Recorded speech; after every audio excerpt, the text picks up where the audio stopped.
안녕하세요 여러분. 일요일 아침 금융시장 브리핑의 상승미소입니다. 일주일 미국 증시 좋았습니다.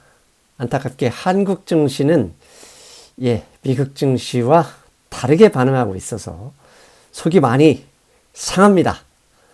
일단 그래도 미국 증시 중심 우선적으로 파악할 필요가 있죠. 오늘 제목 국채금리 반전이 예상된다. 왜 이렇게 제목을 달았는지 우리 토마스 리 선생님 말씀 들어보겠습니다. 토마스 리 선생님 안녕하세요. 네, 안녕하세요. 일주일 증시 여러 가지 표현할 수 있겠지만 가장 대표적인 특징을 하나 꼽으라 그러면 상승을 하긴 하는데 거래량이 없다. 이거 아주 중요한 특징 아닙니까? 네네, 네, 그렇죠. 우리가 그 상식적으로 생각할 때 상승할 때는 거래량이 붙어줘야 추가 상승에 대한 여력이 높다. 이렇게 생각하는데 어떻게 보면 전혀 반대의 상황이 지금 전개되고 있어요. 네네. 선생님 이에 대해서 혹시 코멘트 해주실 거 없습니까? 제가 볼 때는 일단은, 증시는 연일 상승을 하고 있는데, 여기에 대해서 완전히 믿지 못하는 투자자들이 많다. 저는 그렇게 해석하거든요. 그래서, 전력을 다해서 따라붙지 않는 거죠. 조심스러워서. 그래서 중간에서 사이드에서 구경하는 투자자들이 많은데, 어쨌거나 증시는 계속 올라가고, 그리고 요즘 매일 증시는 올라가는데 반대로 거래량은 매일 조금씩 계속 줄어들고 있어요. 거기 좀 불안한 상황이죠. 사실 이걸 좀 더 긍정적으로 해석을 하면 사실 버블은 원래 개인들이 몰려들었을 때 생기는 것이고 이렇게 올라가는데 거래량이 계속 줄고 있다라는 얘기는 선생님 방금 말씀하신 것처럼 소신파라고 하죠. 소수의 소신파가 계속 주식을 사기 때문이다. 이렇게 볼 수 있지 않은가요? 그렇죠. 처음에 증시가 이 바닥에서 탈출해서 상승할 때 첫 구간에서는 많은 사람들이 의심을 해요. 그러다가 그게 머뭇거리다가 재차 어떤 저항선이라고 여겨졌던 데를 뚫고 올라가면은 그 다음부터는 포모가 생기는 거죠. 그 다음부터 이제 달게 되는 거죠. 제가 볼 때는 지금 베어마켓에서 탈출하면서 첫 단계 저는 거기로 지금 보고 있습니다. 알겠습니다. 이렇게 사람들이 계속 의심을 하고 있고 확신을 하지 못하면서 상승하는 것은 소수의 스마트머니들이 계속 증시 상승을 예상하는 것이다 라고 볼 수 있는 거죠. 네. 그래서 지나간 그 한 주를 우리가 이제 요약해 보면은 사실 증시에 쏟아지는 악재, 특히 연준 멤버들의 그 초강 매파적인 발언, 뭐 앞으로 4번에 걸쳐 갖고 0.5포인트 금리 인상을 4번 연속해야 된다. 뭐 시리뱅크는 심지어 0.75%까지 인상할 수도 있다. 뭐 이런 뭐 그런 멘트가 나오고, 그 다음에 그 대차 대조표 축소하는 것도 당초 계획했던 것보다도 2배나 더 빨리, 뭐 제임스 블러드 같은 총재는 5월 3일에 연준 미팅을 기다릴 게 아니고 지금 당장 시작해야 된다. 뭐 이렇게 주장하고 있는데도 증시는 전혀 그 신경 안 써요. 그리고 계속 올라갑니다. 그래서 국채금리가 또 많이 뛰었잖아요. 국채금리, 물론 그 연준 멤버들의 그 강한 발언, 거기에 영향받은 것 같고, 그래서 국채금리가 올라가면 되게 이렇게 기술주들이 이렇게 좀 머뭇거려야 되거든요. 겁을 내야 되는데, 이 4대 증시 지수 중에 나스닥 지수가 사실 제일 강하게 반등했어요. 그래서 지금 이 월가에서도 뒷머리 걱적거리는 이제 펀드 매니저들이 많거든요. 이 연준 멤버들이 강한 톤으로 이렇게 매파적으로 발언을 하면은 증시가 주춤거리고 나스닥 기술주가 약해야 되는데 오히려 반대 현상이 일어난다. 이거 어떻게 해석해야 되느냐? 이제 이제 요점이 되는 거죠. 예. 그래서 제 나름대로 이 증시가 왜 이렇게 반응하는가?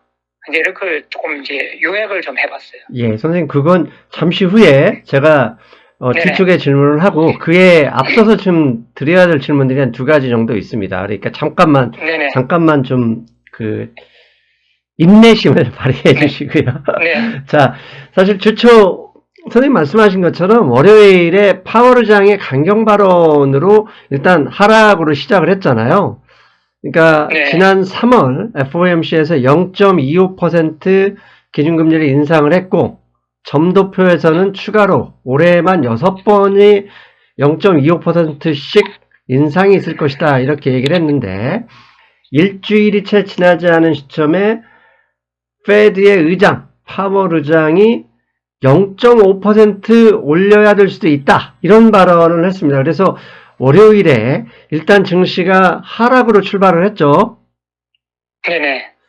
그런데 금요일 방금 선생님 말씀하신 것처럼 미국 시각 금요일, 한국 시간으로는 토요일 새벽에 시티은행에서 일단 먼저 포문을 올렸습니다. 뭐냐면 지금 현재 인플레이션 기대치가 5% 수준이고 이를 막아내기 위해서는 0.5%씩 4번 연속 금리 인상을 해야 될 수도 있다.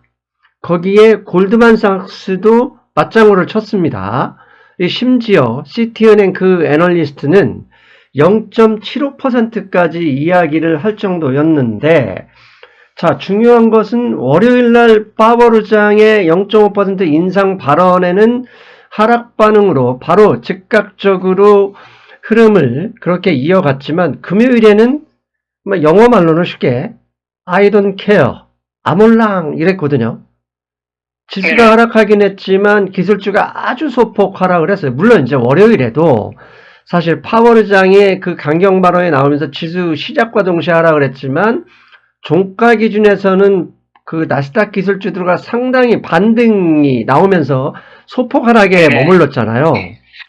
네네. 자, 이런 흐름 결국 국채금리 상승하면 나스닥 기술주를 비롯한 이런 기업 주가들 증시가 하락해야 되는데도 불구하고 이번 주에는 국채금리 상승, 주가 상승, 원자재 상승, 골드 상승, 에브리바디 상승이었어요. 자, 이걸 선생님 월가나 선생님은 어떻게 해석하는지 그게 궁금합니다. 자, 지금 증시에서 우리가 지금 상식적으로 알았던 거기에서 벗어나서 기이하게 지금 증시 각 섹터들이 움직이잖아요. 예.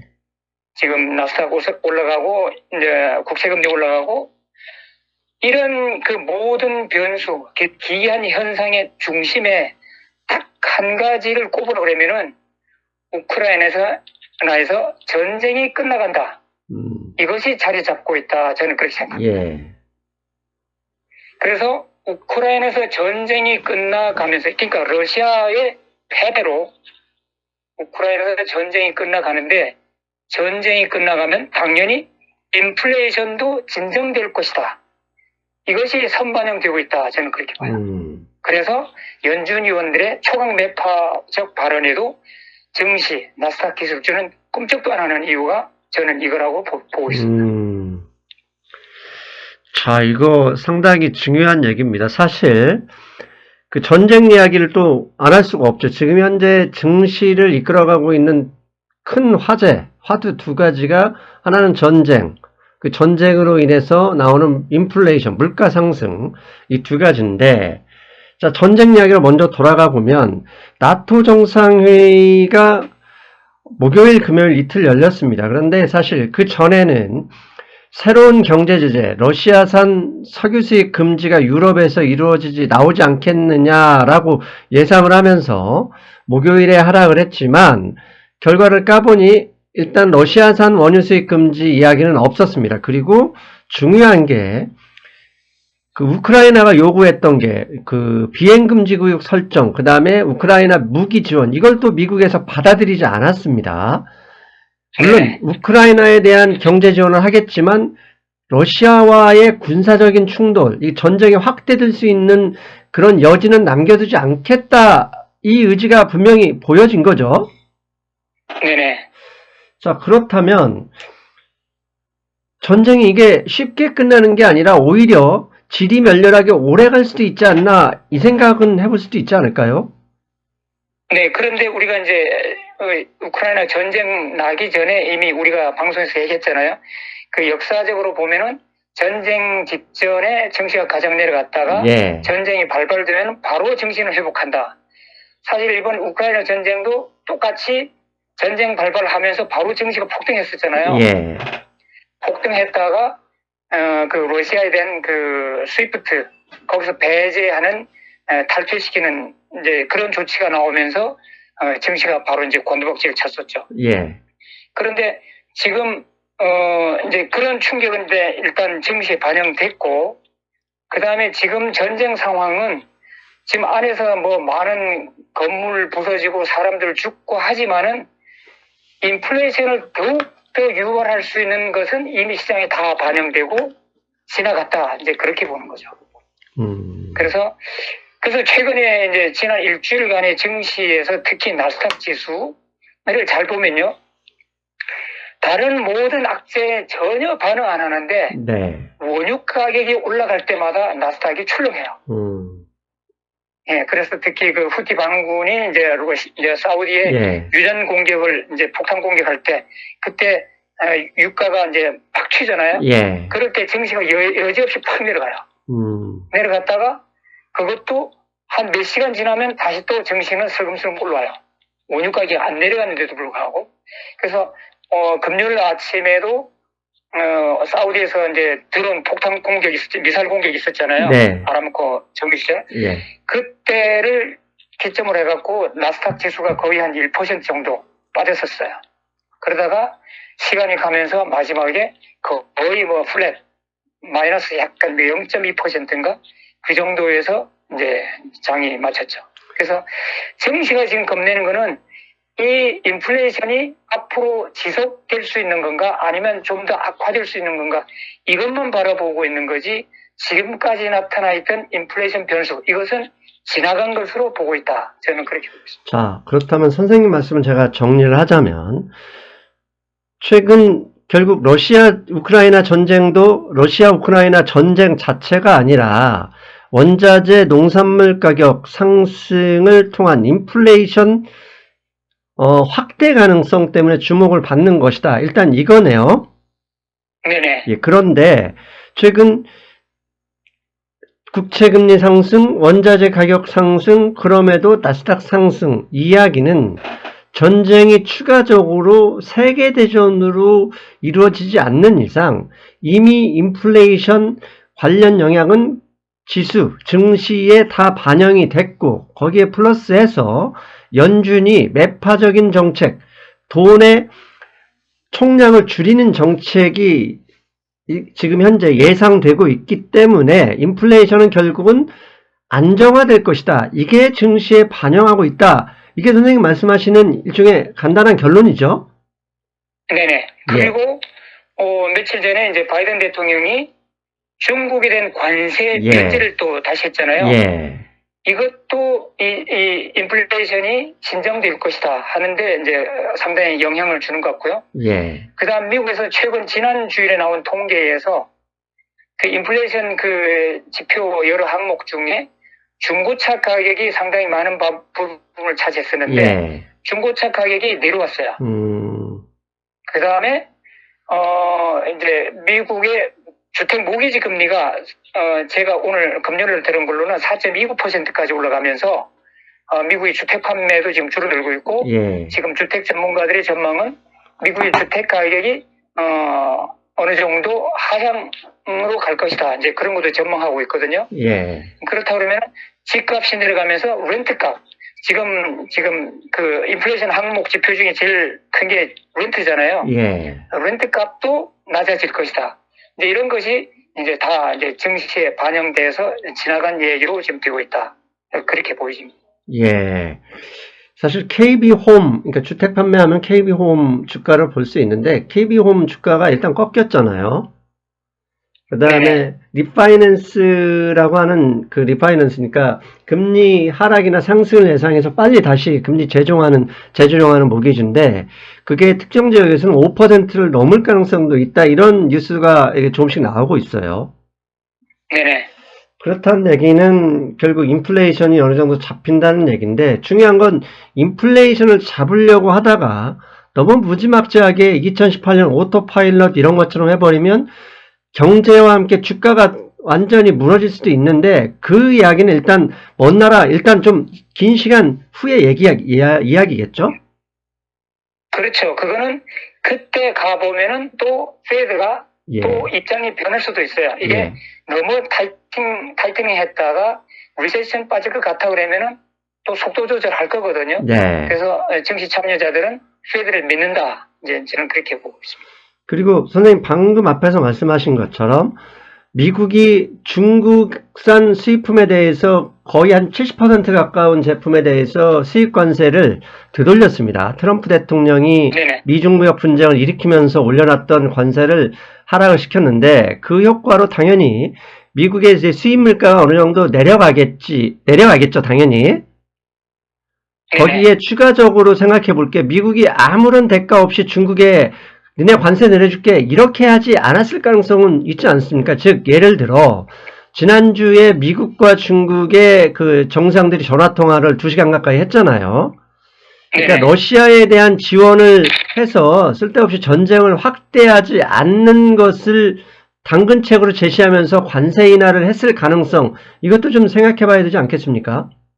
그렇죠. 관세 인하는 그 이제 중국도 그렇고 미국도 그렇고 서로 윈윈이거든요. 예. 서로가 이제 수혜를 받는 거기 때문에 그 이제 관세 내리기가 수월했을 거고요.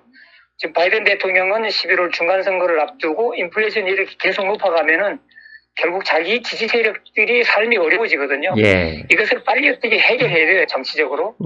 그래서 서둘러 윈윈하는 조건에서 관세를 내렸다. 저는 그렇게 보고 있습니다. 그렇다면 앞으로 사실 전쟁이 확대된다. 그러면 다시 추가적으로 그 물가, 인플레이션에 영향을 미칠 수 있다 이건데 그게 아니라면 마지막으로 인플레이션에 영향을 미칠 수 있는 게 BBBA, 즉 인프라 법안 정도 남아있는 거 아닙니까? 네. 그런데 또 지금 조만친 예. 의원이 찬성을 한다 이런 보도가 나와 있었습니다. 조만친 의원이 지금 미국 정계에서 어떻게 보면 상당히 주가를 올리고 있어요. 왜냐하면 지난주에 라스킨 그 연준 부의장 그것도 조만친 의원이 공개 반대하면서 지명을 처리했잖아요. 네네. 그리고 이번에는 자신의 지역구에 배터리 공장 몇 개 얻고 이러면서 인프라 법안에 찬성할 의지를 신문에서 이제 기사화했습니다.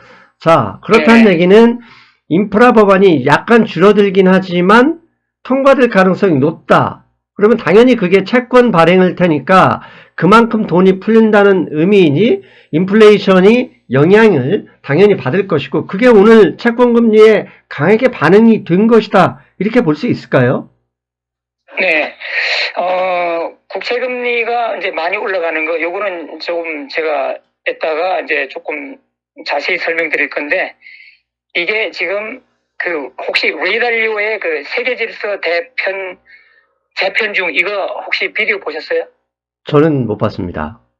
예, 최근에 지난 2주 전인가 나왔는데, 레이달리오가 세계의 질서가 재편 중인데, 이제 우크라이나 전쟁 이후에 급격히 이제 특히 자본시장에서 쩐의 전쟁 여기서 재편 중이다 이제 이렇게 있는데 거기에서 이제 저도 이제 좀 자세히 봤고요. 근데 그런 이제 레이달리오가 지금 이렇게 전체 큰 그림을 그리고 있는데 여기에 지금 상황에 맞게끔 지금 이 환율 시장, 외환 시장 여기에서 지금 그렇게 지금 돼가고 있거든요. 거기서 국채 금리가 더 뛸 수도 있다. 저는 그렇게 봐요. 요거는 이따가 제가 후반부에 말씀드리고 그러면은 이제 전쟁이 끝나가면서 이제 인플레이션이 이제 진정될 것이다. 이제 그것 때문에 증시가 이제 올라가는데 그러면 이제 많은 분들이 이제 궁금증이 이렇게 국채 금리 이렇게 많이 올라가고 하는데 왜 나스닥 지수가 더 많이 올라가는 거 아니야? 이제 네. 그렇게 될 수 있잖아요. 예. 저는 그거는 단순히 지금 증시 이제 그게 이제 3대 지수잖아요. 네. 3대 지수 중에 나스닥이 가장 많이 빠졌기 때문에 지금 기맞추기 장세로 지금 급히 올라오다 보니까 다른 지수보다 더 많이 올라오고 있다. 저는 그렇게 보고 있습니다. 그래서 그 우크라이나 전쟁이 막 터지면서 바로 증시가 크게 이제 상승했을 때가 S&P가 4,600이었어요. 네. 그래서 적어도 저는 거기까지는 증시가 추가적으로 더 상승할 수 있다. 저는 그러니까 전쟁 전 수준으로 다시 갈 것이다. 저는 그렇게 봐요. 지금 현재 S&P 500 인덱스 4,600은 약 60포인트밖에 남지 않았습니다. 네네. 요즘 같은 장세로는 뭐 반나절 올라가면 충분히 넘어갈 수 있는 지금 지점에 도달해 있어요. 그래서 짐 크레머는 이제 오늘에 이제 금요일에 이 베어마켓은 지나갔다 뭐 이렇게 선언했더라고요. 근데 뭐 그분 말을 뭐 100% 들을 건 아니지만은 네. 하여튼 좀 참고할 만은 하죠. 자, 그런 면에서 보면 성장주 중에 대표적인 성장주 둘을 꼽으라면 하나는 비트코인이요, 두 번째는 테슬라였잖아요. 근데 네네. 테슬라가 일주일 동안 $1,000를 넘어서면서 나 다시 돌아왔어 이렇게 선언을 했고, 비트코인도 36,000달러를 바닥으로 해서 지금 45,000불까지 올라왔어요. 거기에 목요일에는 반도체 이 종목들이 일제히 상승하면서 어쩌면 성장주 다시 살아왔어, 귀화를 알리는 신호로도 이렇게 해석할 수 있지 않을까요? 네, 특히 이제 밈 주식 같은 주식 중 일부가 팡팡 튀는 게 요즘 보이잖아요. 예. 네, 이런 것도 이제 증시가 이제 상승장, 포모장을 달릴 때 나타나는 현상이거든요. 그래서 저는 지금 그렇게 뭐 예전처럼 많은 밈주들이 이제 폭등하는 건 아니지만은 일부 주들이 그렇게 튀고, 가장 또 레버리지가 큰 게 이제 그 가상화폐들인데, 네. 거기서도 지속적으로 이제 상승하고, 그래서 저는 이제 증시의 그 참여자들이 지금 가장 증시의 큰 악재로 봤던 인플레이션, 이것을 조금 자동차로 말하면 이제 리어뷰 미러, 예, 예. 뭐라고 그러죠? 백미러. 한국말로. 한국말로 백미러. 백미러. 예. 예, 백미러를 지금 보고 있고, 앞으로는 이제 미국의 경제 성장성, 이것을 바라보고 있다. 저는 그렇게 해석하고 있습니다. 그런데 증시에 호재만 있냐 그러면은 악재도 있다 이거죠. 그럼 악재가 뭐냐? 제가 아까 말씀드렸지만은 원유 가격이 현재 수준에서 더 이상 올라가지 말고 하향 안정세가 된다 그러면은 계속 증시 호재가 되는데, 원유 가격이 뭐 사우디가 뭐 시설 공격을 받든지 아니면은 러시아에 대한 원유 수출 금수를 추가 조치해서 더 막는다, 뭐 그런 게 나오면은 원유 가격이 올라가면은 증시는 언제든지 다시 또 크게 하락할 수 있고요. 그 다음에 그 국채금리, 미국의 그 10년물 국채금리가 지금 금요일에 2.5% 살짝 넘어갔다가 바로 밑에 2.489에서 끝났거든요. 예. 그래서 저는 이 10년물 국채금리가 2.5%를 넘어서 계속 올라간다고 그러면은 이게 나스닥 기술주 같은 그런 증시에 상당히 하방 압력으로 작용할 것이다. 저는 그렇게 봐요. 왜냐 그러면은 S&P 500에 소속된 미국의 대기업들의 그 배당금 비율이 있잖아요. 예. 디비den드. 그것보다도 네, 국채금리 2.5% 이상 넘어가면 국채금리가 더 안정스럽고 안정된 수익을 바라볼 수 있거든요. 예. 지금 이제 올해 2022년 아직 남아있는 기간에 지금 증시가 어디로 갈지 모르는 불안한데, 일단 국채금리에 놓으면 2.5% 이상의 확실한 수익을 지금 거두잖아요. 네. 그래서 국채금리가 2.5% 넘어가면은 자본 이동이 있을 것이다. 저는 그렇게 봐요. 근데 다음 주가 3월 말 1분기 리밸런싱 기간이에요. 예.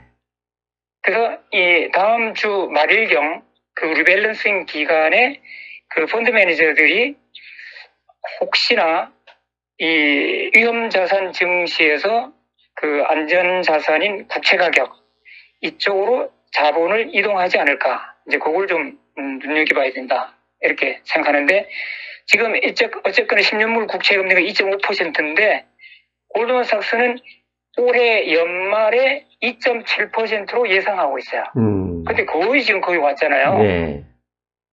예. 그런데 국채금리가 물론 이제 연준 멤버들이 이제 강한 이제 매파적인 발언 여기에서 국채금리가 이렇게 팍팍 지금 올라오고 있는데 제가 보기에는 국채금리를 올린 또 하나의 요인이 뭐냐면은 그 미국이 러시아 경제 제재하면서 러시아의 외환 보유고 달러 자산을 네. 다 동결하고 몰수하겠다고 하는 지금 예, 검토 예. 중이거든요. 예. 그걸 몰수해갖고 우크라이나 재건에 쓰겠다. 이제 그런 걸 지금 검토 중인데 이거를 바라보는 중국, 뭐 다른 나라들, 터키, 뭐 조금 미국이 조금 비우호적인 나라들 뿐만 아니고 미국의 우방인 한국, 일본까지도 앞으로는 중앙은행에서 달러화 자산을 추가적으로 크게 비중을 늘리지 않을 것이다 하는 이제 경고가 나와요. 그래서 금요일에 보면은 IMF하고 골드만삭스에서 경고가 나왔어요. 그래서 각국 중앙은행들이 미국 달러화 자산 비중을 줄일 수 있다. 이것이 미국 금융시장에 어떤 그 파장을 몰고 올지는 아직 미지수지만은 우리가 이걸 눈여겨봐야 된다. 이렇게 경고가 나왔더라고요. 그래서 결국 다른 나라들의 그 중앙은행들의 미국 달러화 자산의 외환 보유고를 갖고 있는 게 거의 대부분이 미국 장기채 국채예요. 예. 그래서 미국 장기채, 그 10년물 국채를 다른 외환은 이제 중앙은행들이 매입을 줄이거나 덜 산다고 그러면은 그 반대인 국채 금리는 올라가게 되잖아요. 예. 그래서 저는 최근에 그 국채 금리의 급한 상승세 여기에 이 IMF와 골드만삭스 경고 이것도 일부 영향을 주지 않을까 저는 그렇게 보고 있습니다. 역사적으로 뭐 틀릴 때도 있지만 역사적으로 보면 물가가 이렇게 인플레이션이 급격하게 올라간다는 얘기는 화폐 가치가 떨어진다는 의미잖아요. 네네. 화폐 가치가 떨어지니까 그에 대한 보상 심리로서 원자재 쪽으로 돈이 흘러가는 것이고, 그리고 또 하나 그렇게 되면 전 세계의 돈의 약 65%가 달러화이기 때문에 달러화도 버리고, 그러니까 달러화 약세가 나오는 게 어떻게 보면 정상적인 흐름입니다. 그런데 요즘 장세를 보면 인플레이션으로 인해서 상품 가격들이 올라가지만 달러화가 버티고 있어요. 그 얘기는 반대로 선생님 말씀하신 것을 제가 약간 좀 반론하는 것인데, 그 얘기는 반대로 이 단기금리는 기준금리 인상에 맞춰서 올라가고 있지만 장기금리는 생각보다 올라가지 않고 있는 거거든요. 물론 이제 최근에 하루 이틀은 올라가긴 했지만, 그 얘기는 단기금리에 대해서는 매도 세력이 많다는 얘기고, 장기금리에 대해서는 그만큼 매도 세력이 상대적으로 적다는 건 의미인데, 이런 흐름이라면 선생님 방금 말씀하신 것처럼 미국 그 외환보유고 미국채를 버린다, 이건 좀 어떻게 보면 너무 좀 과도한 이렇게 발언 아닐까요? 네, 뭐 버리는 게 아니고 예. 앞으로 이제 추가적 매수를 좀 자제할 것이다. 이제 그렇게 보죠. 그래서 자기 나라들의 외환 보유고를 좀 다양한 자산으로 분산할 가능성이 크다. 이제 그렇게 보는 거죠. 그래서 레이 달리오는 그 세계 질서 재편중 그 비디오에서 이제 핵심은 그거예요. 미국이 이번 러시아를 통해서 보여준 이 행태, 이걸로 인해서 미국의 달러 헤게모니가 이제 저물어 가는 시대의 첫 장에 지금 들어와 있다. 그 다음에 미국의 대척점에 있는 중국, 러시아, 사우디아라비아, 인도, 터키, 뭐 브라질 이런 나라들로 해가 각자 자기들끼리 달러화 중심의 그 스위프트 거기를 벗어나서 자기들의 그 1대1 그 결제 시스템을 지금 만들어가고 있거든요. 네. 그다음에 사우디도 지금 중국에 원유 수출을 중국 유한화로 지금 수출하겠다. 이제 그렇게 나오고 이런 걸로 볼 때 중국의 유한화는 부상하고 미국의 달러화는 저물어가는 지금 첫 장에 와 있다. 레이 달리오는 지금 그걸 말하는 거예요. 사실 선생님을 뭐라 하는 게 아닙니다. 약간 오해하시면 안 되는 게, 사실 레이 달리오는 최근 3년 동안 4년 동안 헛발질만 했기 때문에 사실 사실 뭐 아주 그 심각하게 받아들일 필요는 없지 않을까요? 네, 근데 어쨌거나 네. 저는 이번에 그 러시아의 그 이러한 보유고 동결 몰수 이것은 진짜 세계 금융시장에 충격을 줬다. 저는 그렇게 보고 있습니다. 예, 저도 그 이 점은 미국의 네. 예, 일본이나 한국이 뭐 우방이지만은 영원한 우방은 없거든요. 네, 네. 예, 언제든지 그래서 그런 걸 대비하지 않을까. 저는 그렇게 봅니다. 좀 충분히 납득이 되는, 즉 개연성이 있다는 선생님 말씀이라고 저는 생각을 하고요. 또 하나 이제 이왕 말씀 나왔으니까 러시아가 지금 러시아 외환보유고의 대부분이 중국 위안화나 이런 걸 빼고는 해외 중앙은행에 있단 말이죠. 그런데 이 러시아 정부가 가지고 있는 게 골드, 금거래 양을 세계 3위까지 높여놨는데 이 금거래를 중단시킬, 거래 못하게 하겠다는 게 지금 미국 의회, 그 다음에 옐런 재무장관의 움직임이죠. 네네. 그것 때문에 지난주 금값이 크게 오른 것 같은데 이게 실제 현실화될 가능성이 있습니까? 네, 제가 볼 때는 충분히 현실화될 가능성이 있고요. 그 금시장이 그 영국의 런던이 있잖아요. 예. 상하이도 있지만은 네. 그 영국의 그 수상은 런던 시장에서는 러시아 그 금을 매매 금지하겠다 이렇게 이미 얘기했어요. 예. 얘기했고 제가 볼 때는 이제 러시아로서는 이제 갖고 있는 건 위안화하고 금뿐이 없는데 지금은 이제는 이제 아마 물불 교환식으로 중국이나 뭐 다른 나라들에게 그걸 갖다 주고 뭐 이렇게 다른 필요한 물건 사고 그 수밖에 없을 겁니다. 국제시장에서 이것을 화폐로 바꿀 수 있는 거는 거의 지금 막혀 있어요. 결국 러시아가 할 수 있는 건 비트코인 정도밖에 없을 것 같아요. 네, 그래서 그것마저도 미국이 잘못 보여서 어떻게 좀 틀막자이고 그래서 지금 검토 중이랍니다. 결국은 사실 달러화를 버리는 것까지는 좋은데 니들이 다른 나라 거래로 다른 나라 물건이든 다른 자산으로 통화하는 거 미국 눈치 보지 않고는 어려워. 어떻게 보면 또 이런 이야기를, 이런 암시를 주는 거 아닙니까? 네네. 그 다음에 이제 증시에 이제 남아있는 가장 큰 악재는 지금 바이든 대통령이 최근에 계속 지금 강조하고 있는 게, 푸틴이 그 화학무기, 예. 뭐 핵무기는 조금 나중이라도 예. 일단은 화학무기 사용할 징후가 포착되고 있다. 지금 그렇게 지금 계속 경고하고 여기에 대비해서 미국도 대응할 만한 그 수단 이것을 적극 검토하고 있다 이렇게 했거든요. 그래서 미국의 그 핵무기 관리 지침에 의하면은 상대방이 핵 공격을 했을 때만 핵 공격으로 대응한다. 이게 기본 원칙인데 바이든 대통령이 그걸 수정했어요. 이제는 핵무기보다도 더 아래급, 즉 생화학무기든지 화학무기 이런 급에도 미국의 핵무기로 대응할 수 있다. 이렇게 지금 급히 바꿨거든요. 그래서 바이든 대통령이 지금 우크라이나의 그 전쟁 상황에서 지금 미국의 그 정보력이 대단히 뛰어나잖아요. 예. 지금 바이든 대통령이 근거 없이 그런 얘기를 했을 리는 없고, 그래서 만일에 푸틴 대통령이 지금 전쟁에서 패하고 자기 체면국이고 자기 정권 잃어버릴 정도 되면은 진짜 마지막 발악수단으로 화학무기, 뭐 핵무기까지도 사용할 수 있다. 저는 그렇게 보는데 그건 진짜 증시에 뭐 돌이킬 수 없는 대단한 뭐 재앙 수준이죠. 그게 아주 맞습니다. 왜냐하면 지난번에도 우리가 언급을 했지만 푸틴의 입장에서 다 뺏길 것 같으면 너 죽고 나 죽자로 나올 수 있고 그렇게 되면 못할 게 어디 있겠습니까? 핵을 던지든 어차피 내가 죽는 상황에 핵을 던지든 화학무기를 뿌리든 그렇게 되면 사실 세계 경제에 치명타가 될 수 있을 텐데 이건 사실 예측할 방법이 없지 않습니까? 네네. 지금 뭐 미국의 그 대통령들은 과거에 이라크나 아프가니스탄에서 그 전사자들을 그 한 명 한 명 죽어나갈 때 공항에 나와서 그 시신을 영접하고 이런 식으로 그 한 명에 대한 소정도 대단히 이제 애통해했는데 푸틴은 지금 러시아군이 뭐 공식적인 뭐 1만 명 내지 1만 5천 명이 지금 사망했다고 그러잖아요. 네. 눈도 하나 깜짝 안 해요. 독재자의 그 전형적인 모습이거든요. 내 목숨이 수만 명, 수십만, 수천만 명의 다른 국민들 목숨보다 내 목숨이 더 중요한 거죠. 이렇기 때문에 이 푸틴이 마지막 발악을 할 여지는 아직도 남아있다. 저는 그렇게 봅니다.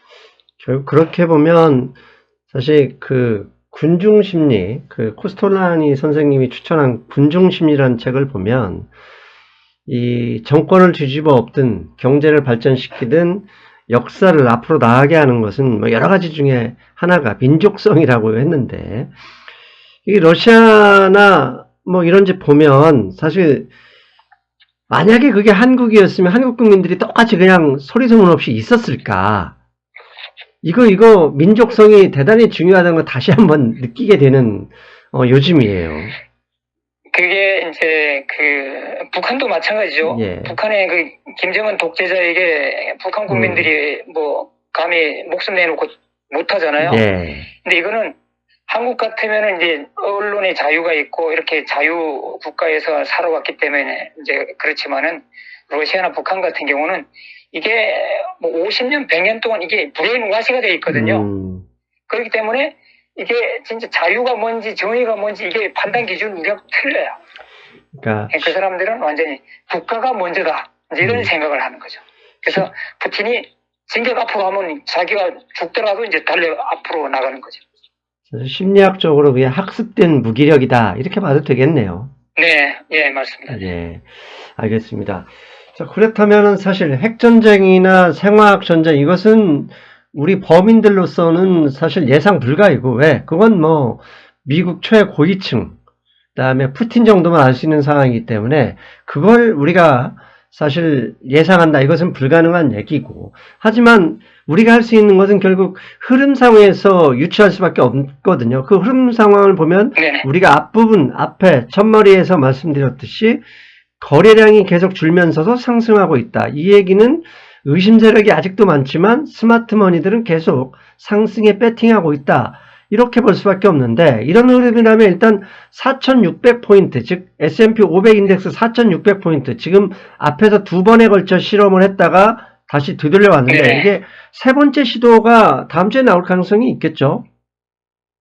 네네, 있습니다. 제가 볼 때는 아마 수요일, 목요일 정도 되면은 아마 펀드 매니저들의 리밸런싱이 있을 건데, 예. 그 전에 4,600에 먼저 도달하지 않을까. 그렇게 보는데, 우리가 사실 일주일 전에 그 장세는 바닥에서 탈출할 때, 쇼카버링 장세였다고 그랬잖아요. 예. 근데 이번 한 주도 역시 쇼카버링이 군데군데 있었어요. 그래서, 원유가 올라갈 때마다, 숏 세력들은 내를 누르려고 그랬지만은 예. 그것이 곧바로 그냥 크게 아침에 크게 눌렸던 증시는 여지없이 거의 나스닥 2% 상승으로 마쳤어요. 그래서 금요일 저녁에도 오후 3시 반에 이제 장마감 30분 남겨놓고 갑자기 이 증시가 빨간불로, 이제 미국은 빨간불이 마이너스잖아요. 네. 마이너스권으로 확 떨어지면서 거래량이 팍 늘어나더라고요. 그래서 저는 드디어 이 숏 세력들이 이제 숏을 대거 이제 치는구나 하고 했는데, 그게 거의 5분도 못 참고 바로 그냥 이 불 세력들의 대량 거래가 또 다시 들어왔어요. 그러면서 마지막 순간까지 그냥 팍 치고 그냥 증시가 크게 상승한 채로 이제 다우 기준 상승했었죠. 그래서 여전히 지금 숏 세력보다도 불 세력들이 여전히 기세가 더 강하다. 저는 그렇게 봐요. 사실 이제 앞에서 선생님 말씀하신 전쟁이 더 이상 증시에 악재로 작용하지 않는 것은 더 이상 인플레이션 압력을 줄 수 있는 전쟁 확전이나 이런 게 없기 때문이다. 이렇게 말씀을 하셨잖아요. 네. 저는 거기에 플러스해서 인프라 법안 통과 가능성도 이게 시장에 이제 이거 인프라 법안 통과되겠네라고 이렇게 우호적으로 해석하면서 채권 금리가 반응을 했다면 어느 정도 인플레이션의 영향, 즉 채권 금리에 영향을 줄 수 있는 많은 이 변수들이 다 나왔다는 것을 감안하면 채권 금리도 이제 하락 반전 가능성을 좀 조심스럽게 점쳐야 되지 않을까요?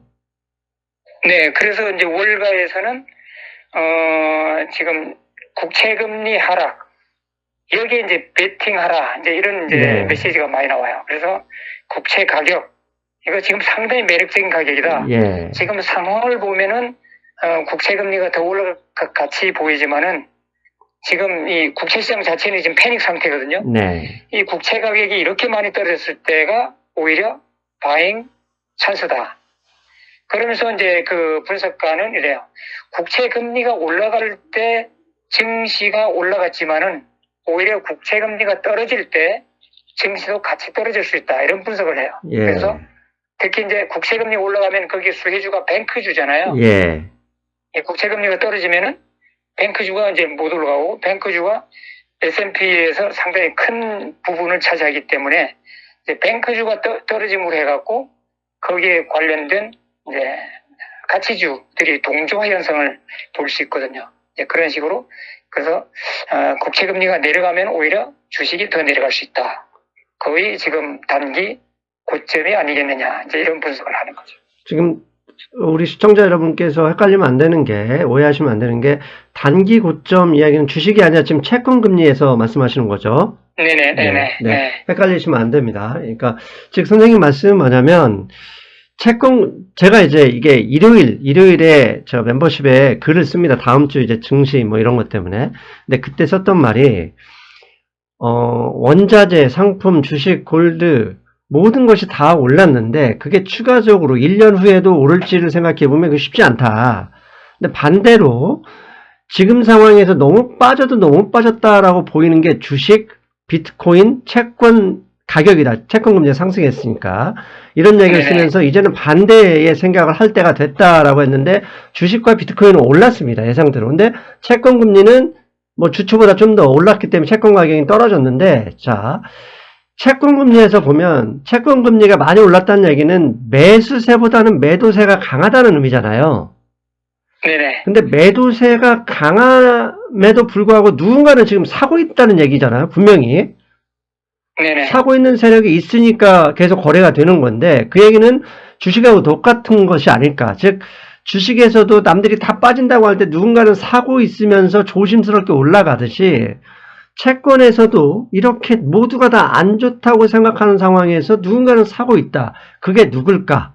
반전을 기대하는 스마트머니가 아닐까? 라는 생각을 좀 하고 있거든요. 네, 그렇죠. 이 미국의 그 국채는 이제 미국의 이제 연금, 기금, 뭐 이렇게 패시브 펀드 여기에 예. 지금 그 포트폴리오의 거의 한 40% 차지하는 게 국채거든요. 예. 그래서 국채 가격이 이렇게 내려옴으로 해갖고 그 미국의 연금, 기금 이쪽에서는 완전 난리 났어요. 예. 그래서 그러면서 이제 증시 이제 국채 시장이 이제 위험 신호를 자꾸 이제 발산하고 있는데 항상 그죠 오버봇이나 오버솔드 여기에서 우리가 이제 찬스가 오는 거죠. 네. 네, 전쟁으로 처음에 터져갖고 인플레이션 올라가고 증시가 바닥을 칠 때 공포지수가 CNN 공포지수가 17, 13 뭐 이렇게 칠 때 그때가 바잉 찬스였거든요. 예. 반대로 지금 이제 국채 시장에도 지금 국채에 대한 바잉 찬스가 거의 다가오고 있다.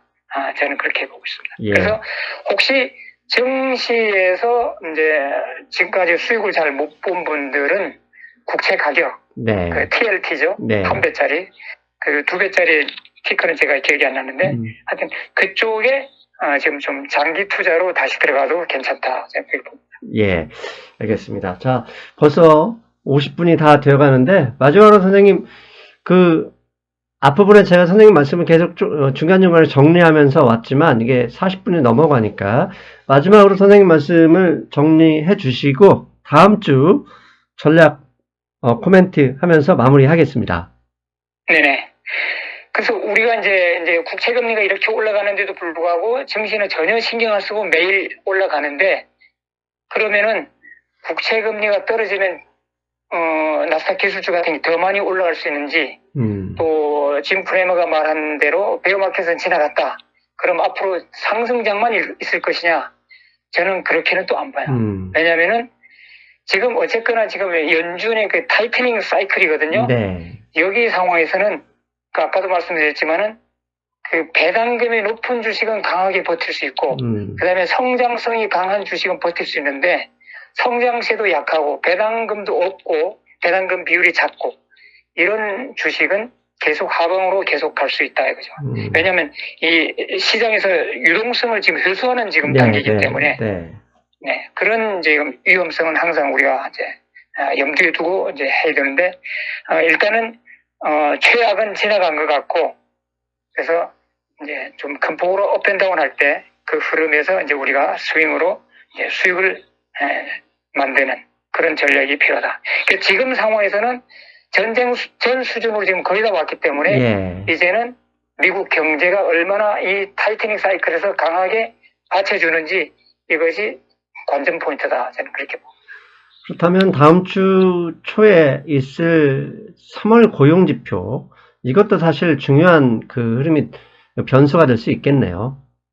네네. 그래서 미 재무장관은 미국의 리세션 그 가능성은 지금 현재까지는 없다. 이렇게 호언장담하는데 월가에서는 자꾸 이게 장단기 금리 역전 이걸로 보면서 리세션 빠질 가능성이 자꾸 높아만 간다. 지금 그렇게 보거든요. 네. 그래서 앞으로 이제 미국 경제 데이터 이것이 잘 나와야만 현재 주가를 받칠 수 있지. 만일 경제가 잘 안 나온다 그러면은 진짜 스태그플레이션으로 갈 수도 있죠. 그러면 이제 증시에 상당히 하방 압력이 커질 수 있다. 겁니다. 왜냐하면 연준은 계속 돈을 유동성을 회수하고 있고 예. 주가를 떠받칠 만한 경제 그 성장성은 안 보이고. 예. 일단은 증시는 첫 번째는 인플레이션을 잡히느냐 안 잡히냐를 보고 있고, 그게 일단 우선이고, 두 번째는 그 다음에 이제 인플레이션 어느 정도 잡을 정도가 잡히는 이렇게 흐름이 보인다면 그때부터는 미국 경제 리세션이냐 아니냐 이렇게 화두가 그러니까 변화될 가능성도 충분히 있을 것 같아요. 네네. 그래서 뭐 증시에서 인플레이션에 대한 그 징후 이걸 여러 뭐 수십 가지가 있지만은 네. 제가 볼 때는 딱 한 가지 WTI 원유 가격 예. 이게 지금 $115 정도에서 더 올라가면은 인플레이션이 계속 지속된다는 거고 115달러 밑에서 놀거나 하향 안정된다 그러면은 인플레이션도 이제 진정된다고 하는 징조로 해석해도 된다. 그렇게 말씀드리고 싶습니다. 예. 선생님 오늘도 벌써 긴 시간 50분이 거의 훌쩍 다가왔는데요. 자, 오늘도 일단 좋은 말씀 감사드리고 저희는 다음 시간에 뵙겠습니다. 선생님 수고하셨습니다. 네, 수고하셨습니다. 안녕히 계세요. 예, 여러분. 모든 사람이 한쪽만 바라보면 항상 반전의 가능성이 나오죠.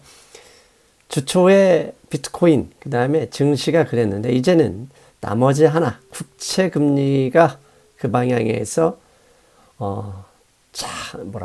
반응할 가능성이 높아졌다는 점 참조하시고, 그리고 사과 말씀드리겠습니다. 지난주에 그 장단기 금리 역전 현상에 대해서 방송을 하기로 했는데 못했습니다.